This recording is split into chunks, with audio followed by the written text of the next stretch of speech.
Thanks, honey.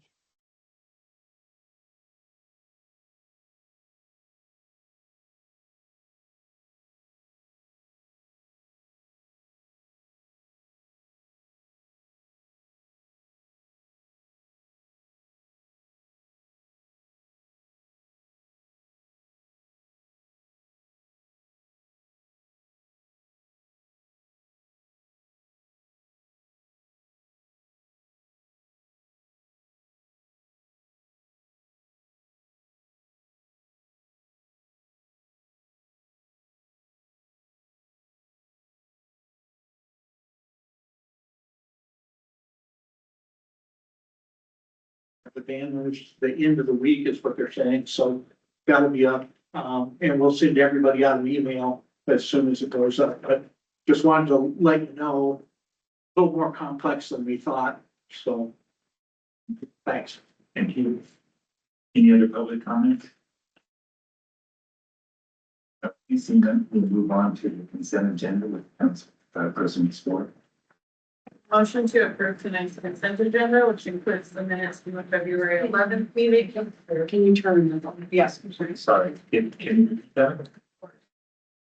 Motion to approve tonight's consent agenda, which includes the minutes from the February 11th meeting, accounts payable and payroll. Second? is there any discussion on this? All in favor? Aye. Opposed? Passes, thank you.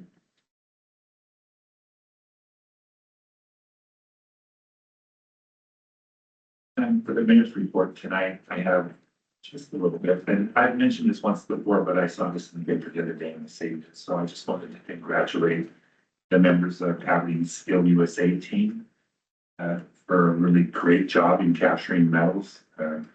They came home with 13 first place medals, 8 second place, 4 third place, 6 fourth place, and 37 medals in all.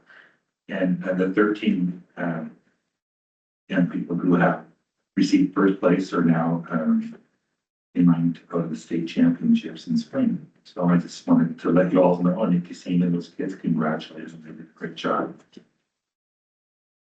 More thing. All right, so this is kind of a little test for the council people. So when I was reading the package, I came across a phrase, and I just wanted to see if anybody knows what that phrase was. The phrase is road diet. You saw it? I saw it, but I can't remember exactly where it was in here. You know, it was a dispersion thing on the US 101 Safety Impact Project, and what is the road diet? I thought it was a typo. I think it's reducing the lanes. Same thing we did on Market Street. Yeah, but sounded weird, so we might have to bring it up. They can give you a very long description. Yeah, that's actually Nick Bird will give us a really long description. Anyway, that's all meant for it. Now, are there any council reports? Started that, I guess, rather than sports. I'm realizing first that I should have motioned to excuse Councilmember Francie, so if council will allow me to make that motion now. Second? Is there any discussion? All in favor? Aye. Opposed? Passes, thank you. Okay, now to the fun stuff. On each of your desks, there's a council committee reporting guidance form. I drafted this up for each of you. At the end of the agenda, we have a lot of confirmations to new committees and boards. I just want to remind everyone the importance of serving on those boards and reporting back out to council. I also spoke with many of you in the last week or so about concerns related to the EMS utility rate increase. I want to again extend an offer to chat if any concerns come to mind. Administrator Clemens is also happy to answer any questions should you prefer to speak with her. I am putting together a slideshow for the Democracy in Action class for the Aberdeen 101 Civics Academy. I've recruited some help from other council members for this, and I'm looking forward to experiencing the excitement that I know this group has. Administrator Clemens also assisted me with registering for the Council Leaders Exchange hosted by AWC in Ellensburg next month. I'm eager to learn more about what it means to be a council president from others in similar roles across the state. As far as an update on House Bill 2489, by all accounts, this bill has died and will not be moved forward during the short session. I'll continue to keep my eyes on it just to make sure there's no follow-up needed. Any other council? Yes. This past weekend, the Aberdeen boys and girls wrestling team competed at state, and freshman, Zayla, is the state champion. She placed first. Also, spring sports officially start on Monday, and Tolo is this weekend, on Saturday from 9 to 12. So just watch out on the roads as kids will be out really, really late. That's all. Thank you. What's Tolo? It's a dance, school dance. All right, thank you. See, any reports? All right, move on to staff reports with the administrative members.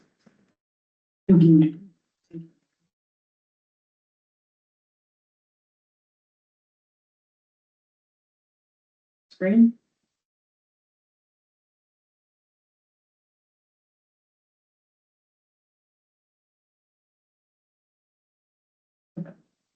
So I just wanted to give Fire Chief Golding is not here today, but he will be delivering a presentation at the next meeting prior to the public hearing. I kind of want to go over as brief as I can make it, just an overview of the EMS rate and how we got to this point, and just some key concepts for you to consider as council members as you're making a decision next week. So the summary is that the city is making a recommendation to increase the EMS cost of service fee to $67.54. And this is based on a cost of service study conducted in 2024. This amount covers the full cost of EMS services. That's approximately $2.25 per day per household. It was concluded in the study that EMS services were grossly underfunded, forcing the city to supplement the cost for the general fund, which is the city's largest fund. At the rate that the city is spending down fund balance, the city will be bankrupt and will have spent all of its fund balance and reserves in 3 to 5 years. So some general budget principles I want you to consider when you're reviewing. At the end of the month, or at the end of March, and the second meeting of March, Katie Williamson will go over 2025's budget. But some key budget principles I want you to consider is that one-time revenues are for one-time expenditures. So, and then also it is our goal to maintain healthy reserves. Right now, we do not have healthy reserves. And it is our objective to always contain costs through efficiencies, innovations, and partnerships. So like I said, I'm going to go through this. If you want me to stop or expand on something, please let me know. The general fund is the primary operating fund of the city. EMS is considered an enterprise fund that's similar to water, sewer, stormwater, and those are paid through rates. So separate funds for capital needs, so those funds pay for themselves, except for EMS. EMS is kind of special in that we subsidize EMS through the general fund, where there are no other enterprise funds that are subsidized by the general fund. This is an example of the revenue sources. Cities receive most of their revenue from taxes. That's how all cities operate. Aberdeen is no different. We also receive grants and permits. And then enterprise funds, like I stated before, are there to support themselves. By law, they have to support themselves. EMS is a special exception where it can subsidize it through the general fund, but we're stealing from Peter to pay Paul. And this is an example of our expense funds. And this is how we spend our money. The general fund pays for police, for fire, for streets, for community development, code enforcement, for parks. And then our enterprise funds, again, for themselves, and the capital projects, we set aside separate monies for that. And typically, we always try to get grants to pay for our capital projects. The examples of capital projects are the North Shore Levee, pedestrian safety, North Aberdeen Bridge. So we try to find separate funding for that. So again, this is the concept I would love you to consider, is that we have the general fund that can feed into EMS and into parks, police, code enforcement. So for example, community development made a profit last year because of all the construction. That's one-time money. That's not ongoing money that we're going to receive like in taxes. So typically we like to spend one-time money on one-time things. We don't like to hire new staff with one-time money. We don't like to incur reoccurring costs with one-time money. Because of that, Lisa Scott, the director, was able, or community development was able to contribute back to the general fund. That is not the case with EMS. We can contribute to EMS, but EMS is not able to contribute back to the general fund. Any money that is accumulated or accrued in EMS has to remain. So it's never, and again, we don't operate our EMS so that it's profitable. We operate it to break even. So this is, since 2014, this is about 10, 11 years worth of general fund subsidies that we've made.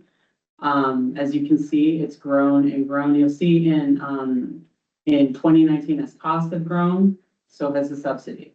In 2019, you see that we only contributed 286 million. That's because we received over $1 million from ARPA funds for COVID money, as people like to put it.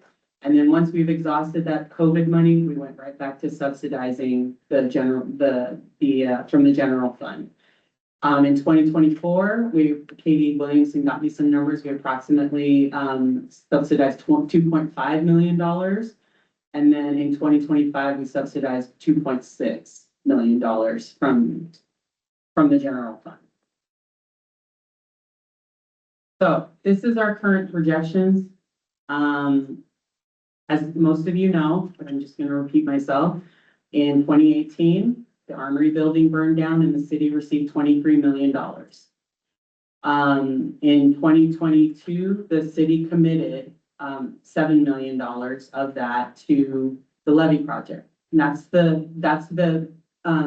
what you'll see, the lower third. For those of you who can't see color, the lower third there is Armory, but in blue. That is Armory funds. That's why that remains constant across the graph. So in green is our unassigned fund balance. That's money that we haven't committed to anything, that we have just sitting in a savings account. And as you can see, we have slowly been depleting that number. By 2027, we will start tapping into our Armory funds, uncommitted Armory funds. That means that's fund balance is kind of the money, like the cream on top. And then once we spend that down, which we are doing steadily, we'll now start tapping into uncommitted Armory funds. And so according to Tara, and this is also our last accounting expert, and now we have Katie, we are now projected to start spending that down. And as we keep spending that down, we will be out of reserves completely. So, and the thing that we keep subsidizing is that keeps spending this money down is EMS. So here's the numbers. Here's the numbers. The graphs weren't good enough. Here are the actual figures that we are starting to spend money down. And I think the number that we gave you for 2025, we anticipated that we were going to spend 1.6 million, and that number actually came out to be about 2.5. So again, we are continuously spending the unassigned. We will totally be out by 2027, and then we'll start tapping into Armory uncommitted funds. Again, we won't touch the levy money because that's already been committed, but that will put us in a tight position, and we'll have to think about what we're going to do if we have no reserves left over. We've done a lot of things to try and make money. So it's not all doom and gloom. We've made some key investments in 2023. It became apparent that we weren't investing all of our money. And so we made some key investments where in 2024, we made $2.3 million off of interest and then $1.9 million. Now, this is money that we are storing in what's called a local government investment pool. We are depending on that as part of our operations. That is not a good standard accounting practice, meaning that interest rates could drop, but we had anticipated we'd make, X number of dollars. this should be kind of like the cherry on top kind of money that we don't really need as part of our operations, but we are depending on this funding as part of our operations. Ideally, I would like to move the city away from this type of dependency so that we are reliant on our sales tax for those more steady things that we can count on. Again, we had exhausted our ARPA funding, but we had made key hires with that money, so we had to scale back our staffing in the last 3 years. So we made some adjustments to our FTE schedules. When positions came open, we froze them or we didn't fill them, so we had to make some decisions that way. We changed our budget format so it's more accessible to all of you. We found a utility tax that we were double charging ourselves, so we had to, as part of, statute of limitations, we had to pay ourselves back for that. That was kind of an illegal accounting practice that we did. So there were just a lot of things that we had to clean up for our, as far as our budget went. Those were the things that we handled in the last couple of years. The things that we need to consider for the future and why this EMS is needed, because our EMS rate increase is needed, because we have a lot of projects that are coming up. And we are anticipating a sales tax decrease due to the project's activities in the busiest commercial retail district of our city, which is East Aberdeen. We have the rail separation project that will kick off in 27. We have the levee project, which will kick off shortly after that. DOT plans starting this summer, probably fall. The Wishkah River bridges will go under repair. That means that we will be down to one bridge. So we're anticipating that people will just drive around Aberdeen altogether. DOT is also planning on the Wilson Creek Fish Passage project, which will shut down part of East Aberdeen as well. So again, anticipating Google Maps and ways to kind of have people go around that portion of Aberdeen and to skip our busiest commercial district. Not to mention, we have the North Aberdeen Bridge replacement, which will detour traffic up Think of Me Hill, and so they will most likely miss parts of the east side of the city as well. When I talked about community development and one-time money or one-time expenses, we did do very well, but those were construction projects, and once those construction projects are complete, we will not receive any more money after that. So the port project has completed, and that's some of the money that you saw in the increase. And our school construction projects will take off, but those will come to an end in 3-4 years whenever they come to completion, and then we won't see any more money. Or once their permits are paid off, we won't see an increase any longer. We also have been contributing. We also have been under contributing to our Left One retiree funds. Our Left One are our law enforcement officer and our firefighters funds. I think I had explained this sometime in the 60s or maybe even the 70s.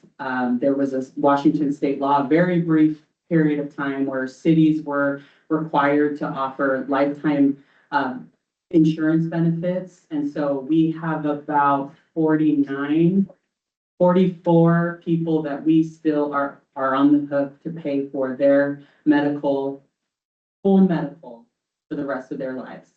So the city is literally one medical event from going bankrupt if one of those people goes into long-term care at $2 million a year, or whatever the going cost is, because we know it's only going up. And then that could wipe out our reserves right there. I'd like to just say also, those people are all old. They're all really old. So the chances of something major happening with one of them is pretty high. We also have the Wainuchi Dam project. I've spoken to you briefly about that, but that is going to be a project that we are working on with Tacoma Power to surrender our FERC license, which is our federal energy license.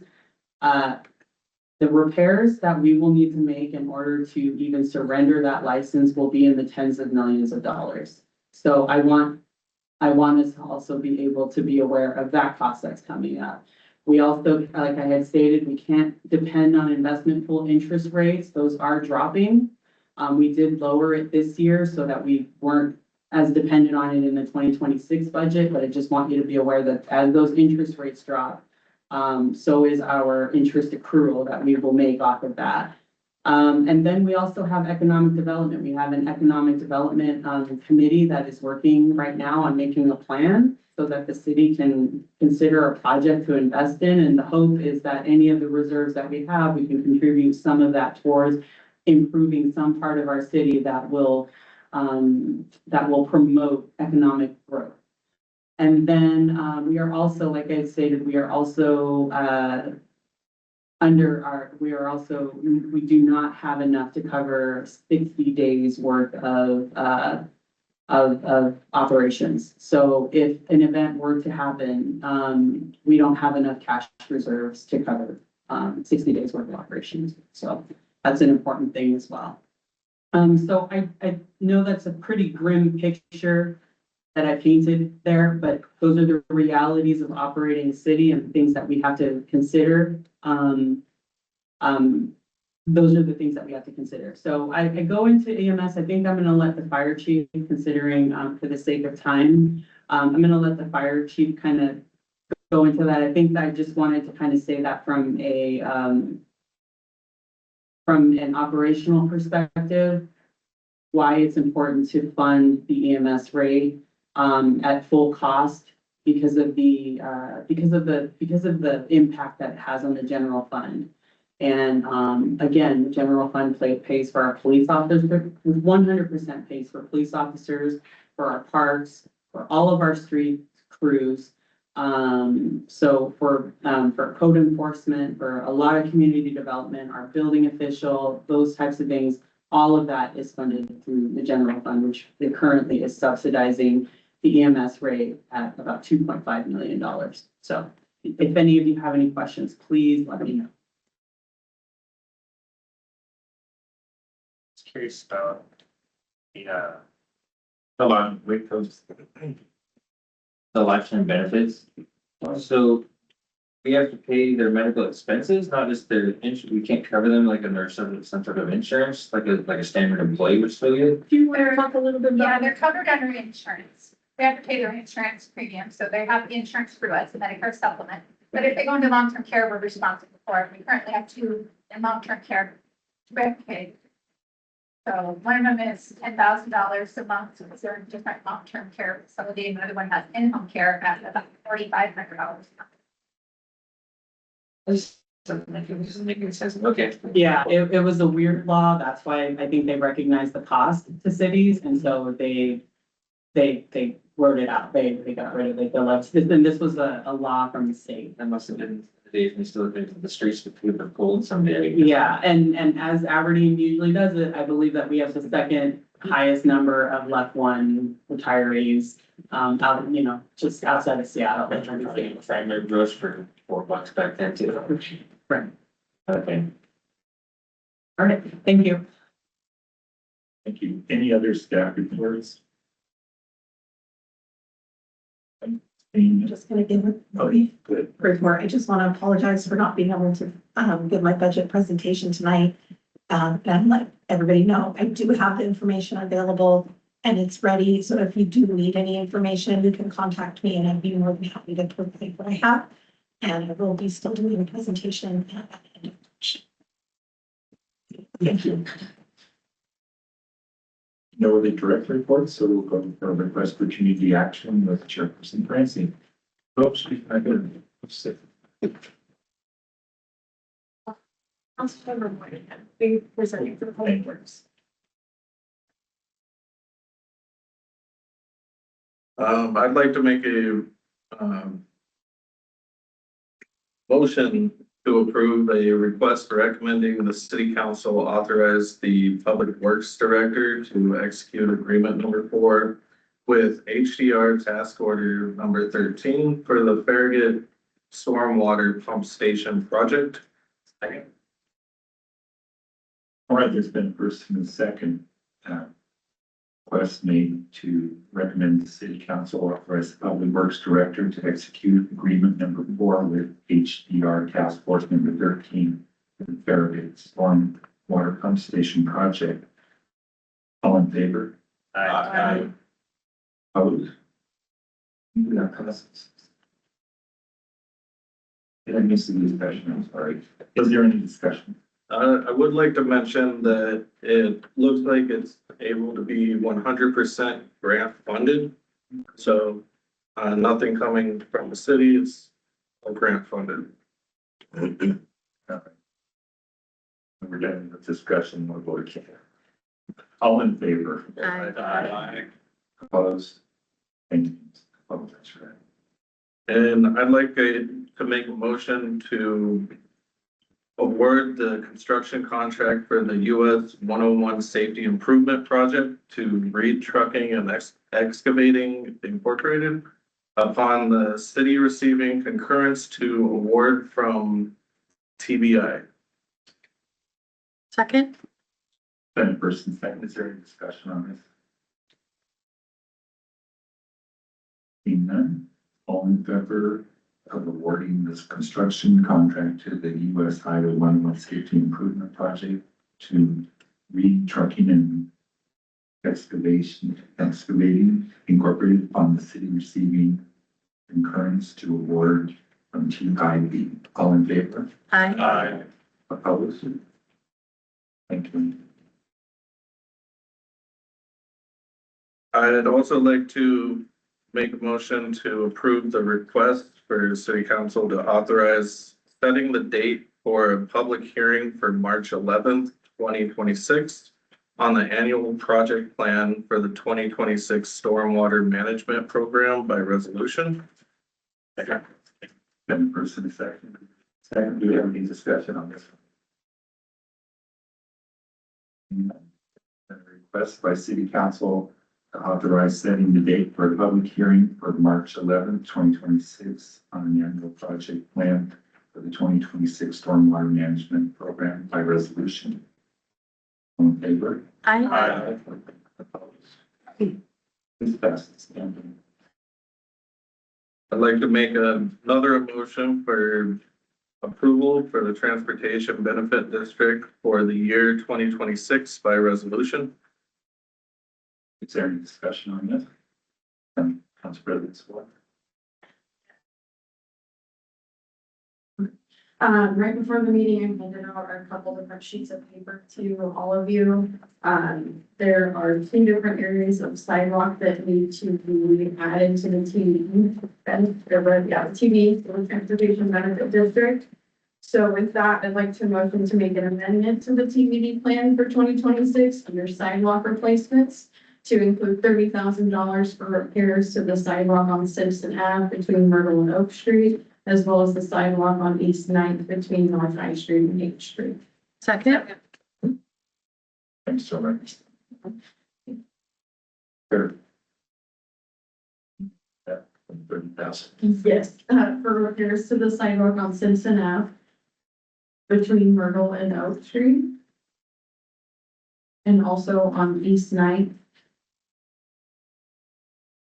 between North High and H. H, as in the letter, kind of sounds like H. Between North High and H. H. People have that, but also fine. You can remind you to Okay. Is there any discussion on this? Oh, is there a first and a second to this amendment? Yeah. Discussion.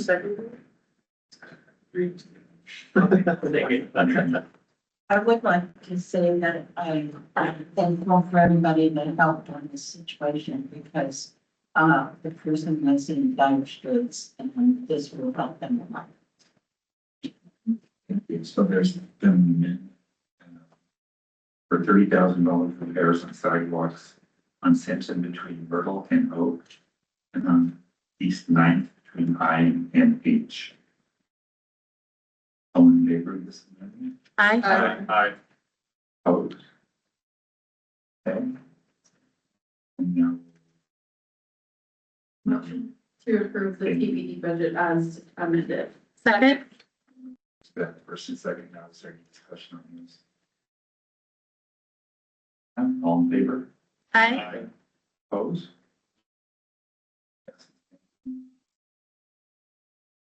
And now we move on to public safety, the chairperson. Hubbard.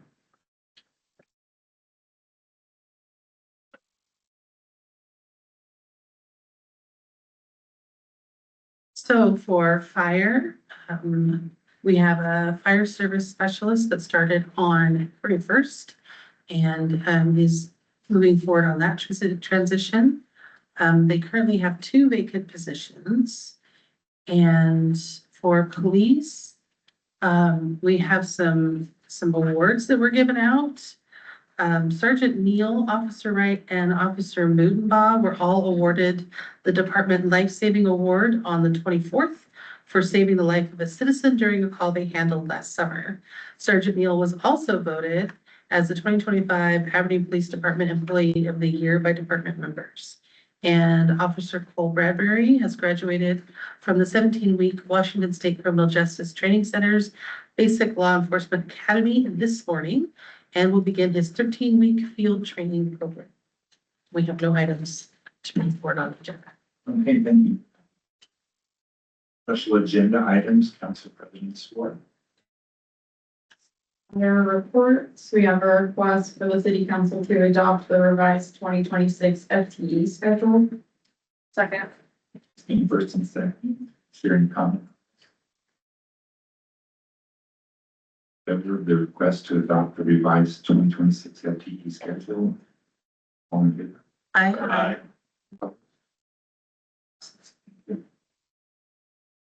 And for the proclamation, I will pass it back to you. Do you have a copy of it?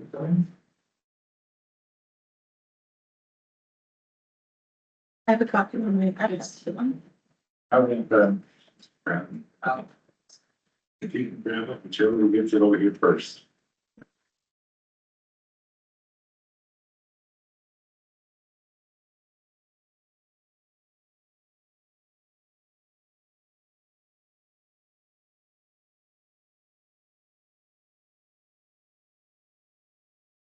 It's a race. It's a race. Oh, she wins.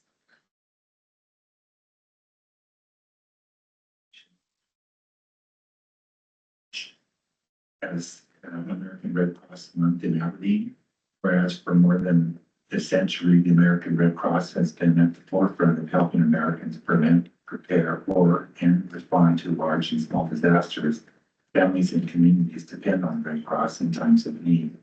Red Cross depends on American people to sustain the foundation, and whereas in the city of Aberdeen, the American Red Cross works tirelessly through its volunteers to support us when disaster strikes, when someone needs life-saving blood or the comfort of a helping hand. It provides 24-hour support to members of the military and veterans and their families, and provides training in CPR, aquatic safety, and first aid line. Whereas the Red Cross makes makes Aberdeen safer and stronger, and Aberdeen formally recognizes the American Red Cross in its critical humanitarian role in our community, and honors the South Puget Sound and Olympics chapters contributed contributions to making the city of Aberdeen a better place. Now therefore, I, Douglas Orr, Mayor of the City of Aberdeen, on behalf of the City Council, do hereby proclaim March 2026 as American Red Cross Day. Month.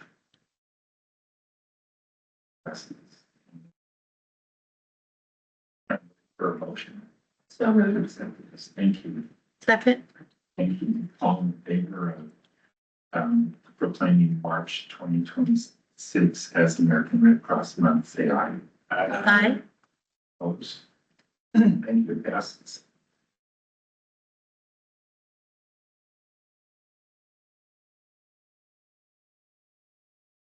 Please, we have a member of the Red Cross in the audience. If you'd like to come out and make a statement, we'd appreciate it.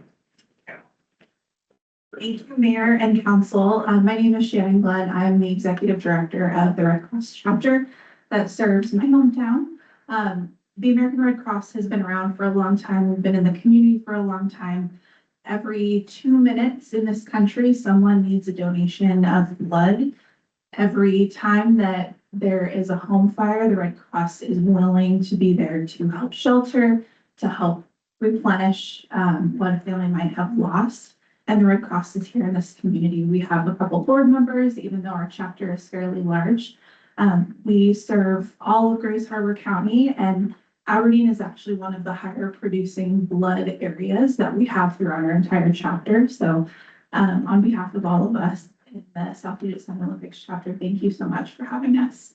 Thank you. Do you know if there's a blood drive going on anytime soon? I'm certain there. We have some out here about every week. So I can certainly follow up with some dates. Thank you. Thank you. All right. Back to council president's floor. Okay, prior to your parking status, bear with me. First, I'd like to make a motion to appoint Councilmember Moynihan to the County Homeless Housing Task Force. Second. Any discussion?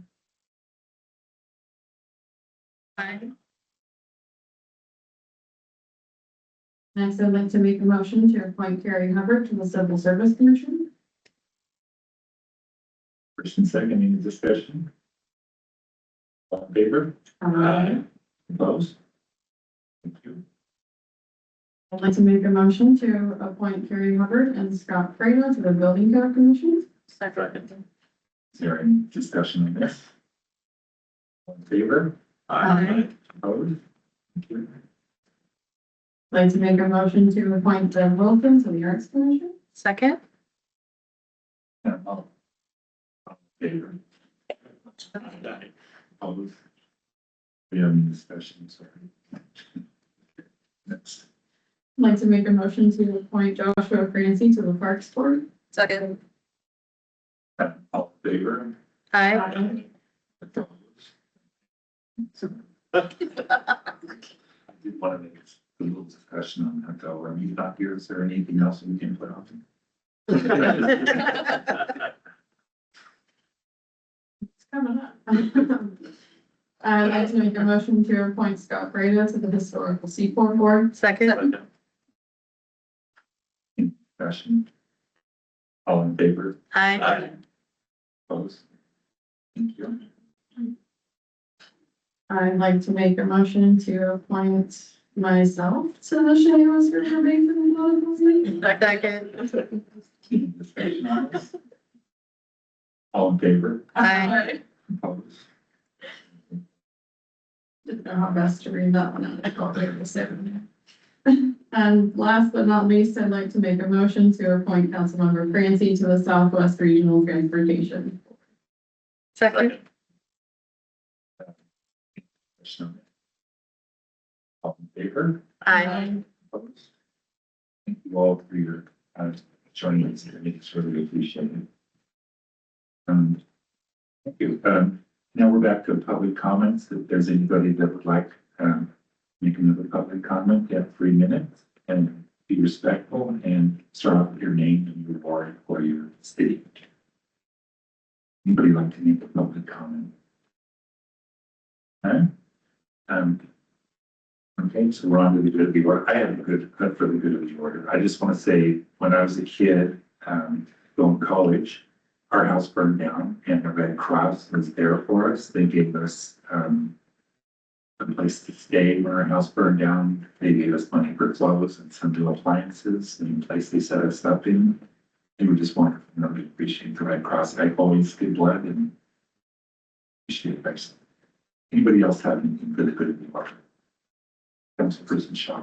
Doug, I'd like to make a motion that we have a council workshop or study session scheduled after the March 11th public hearing, so that we have a chance to engage, discuss the public comment. And I'd like to have a chance for this group to sit together on EMS.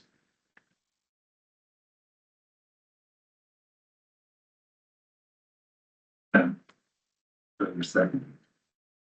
I'll second that. We have a first and a second, offering a workshop March or after March 11th, public hearing on EMS. Is there any discussion? Support. I understand you to have a discussion, as a council, and I do respect that. When I look at this 12 people that are currently seated on this council, there's only 2 people that were not involved intimately with this process up to date. I think it's all fairly decided, to do an additional workshop at this point, or just go for it. So I would vote no. Is there any other discussion? Doug, I feel that, it's rather informative to go forward with the new newly seated council. And also, I'd like the chance to engage on this with the council directly. And I think, having a fait accompli kind of attitude when we're staring at a public hearing on this, I think does not show. I think the attention we need to give to this, that's a very best season now.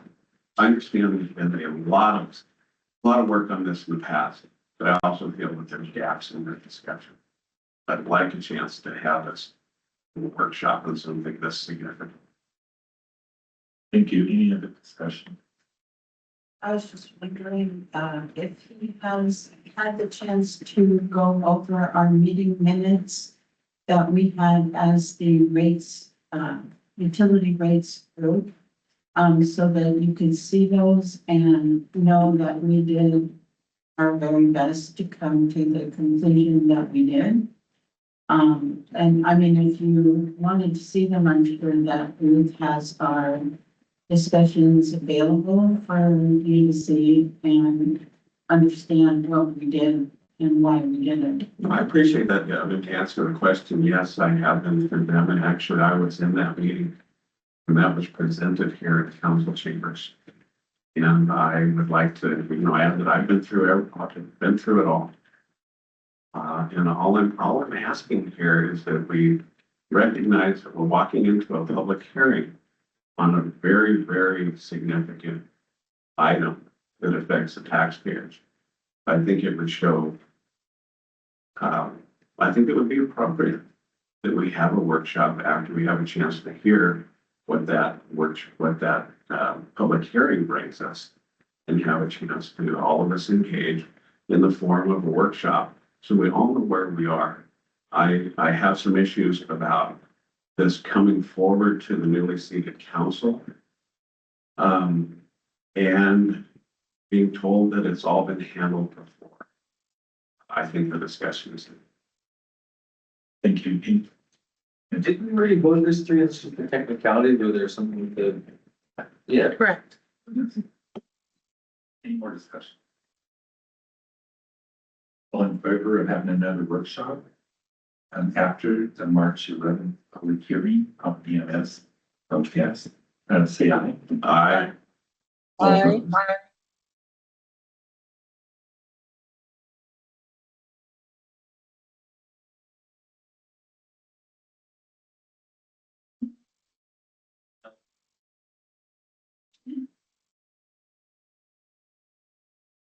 Her mic is not functioning. She'll have to respond in chat.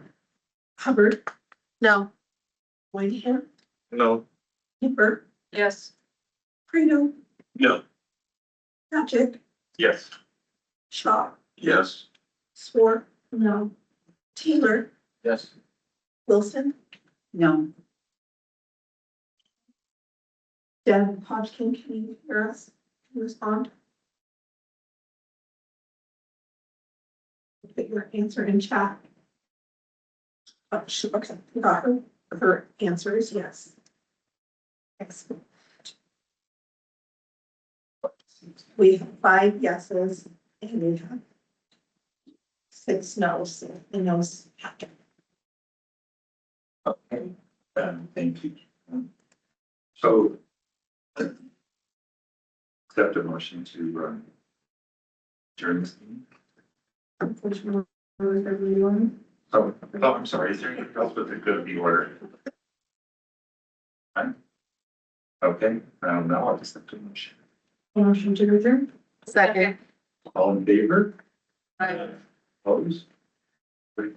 Thank you for your time, everybody, I appreciate it. Well,